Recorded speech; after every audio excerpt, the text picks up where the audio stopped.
ఆ నేతలిద్దరూ పోగొట్టుకున్న చోటే వెతుక్కోవాలని అనుకుంటున్నారా? గల్లీ పోతే పోయింది, ఢిల్లీ విషయంలోనైనా అలర్ట్ గా ఉందామని అనుకుంటున్నారా?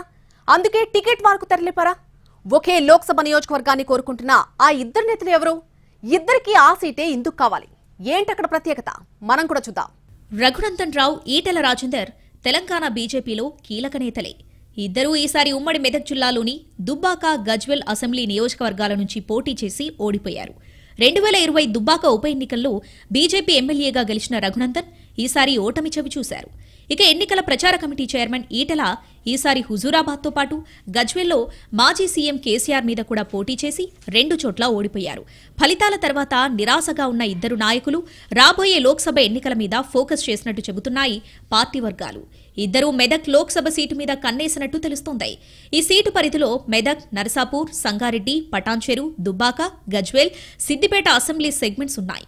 అసెంబ్లీ ఎలక్షన్స్ లో ఈ అన్ని నియోజకవర్గాల్లో కమలం పార్టీకి చెప్పుకోదగ్గ ఓట్లు వచ్చాయి.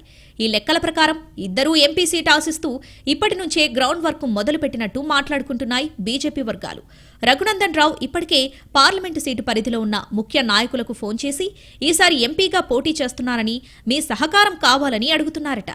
ఇక ఈటెల మొదట కరీంనగర్ ఎంపీగా పోటీ చేద్దామనుకున్నా అక్కడ బండి సంజయ్ ఉండటంతో అవకాశం రాదని ఫిక్స్ అయ్యారట. తర్వాత వరంగల్ సీటును పరిశీలించినా అది ఎస్సీ రిజర్వ్డ్ కావడంతో తిరిగి మెదక్నే ఎంచుకున్నట్లు చెబుతున్నారు ఆయన సన్నిహితులు. తాను పోటీ చేసి ఓడిపోయిన గజ్వెల్ కూడా మెదక్ పార్లమెంటు పరిధిలోనే ఉండటం, ముదిరాజు సామాజిక వర్గం ఓట్లు కూడా అధికంగా ఉండటం లాంటి లెక్కలేసుకుంటున్నారట రాజేందర్. దీంతో ఇప్పుడు మెదక్ ఎంపీ టికెట్ విషయమై బీజేపీలో ఉత్కంఠ పెరుగుతోంది. పార్టీ అధిష్టానం వీళ్ళిద్దరిలో ఎవరికైనా ఇస్తుందా, లేక పిట్టపోరు పిల్లి తీర్చినట్టు వేరెవరైనా సీన్లోకి వస్తారా అన్న చర్చ కూడా నడుస్తోంది.